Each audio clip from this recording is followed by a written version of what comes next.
naman ako, natuwa ako kasi, di ba, nadagdagan kami ng poste dito sa show.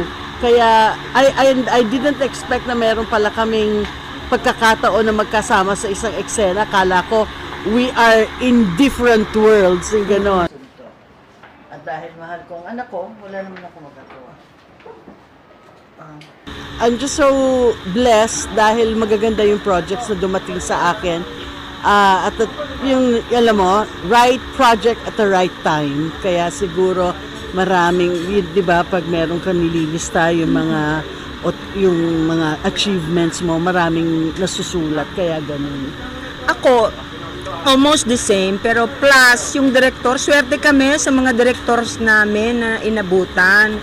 Marami kaming natutunan. Iba kasi yung trabaho namin noon, talagang dibdiban, hindi pwedeng, wala pang art dep noon, wala ring wardrobe. Kami lang talaga. Correct. Ganyan. Tutuloy ko pa ba yung linya ko? 1 years old. Baka nakatawid naman. Pag hindi pinap. Nakatawid naman sa amin. Pero, Problema ko mag-clear.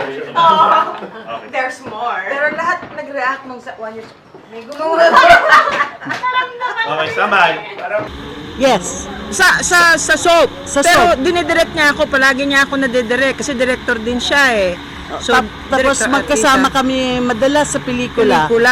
Ang last na pinagsamahan namin was Circa. Oh, Yun Circa. yung last movie ni Tita Anita Linda. But we were together in Dead na si Lolo. Yun! Na hanggang ngayon Oo. nagte-trending sa TikTok. Patok na patok. Patok na patok yun.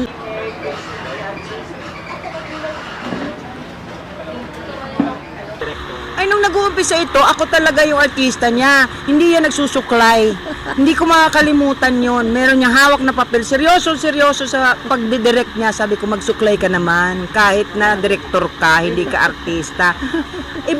Well, we were friends bago siya naging director. Kaya nasasabihan ko. Kaya ganon. Ang sarap ng feeling kasi iba yung ang director mo, artista rin eh. Iba talaga kasi alam niya how it feels.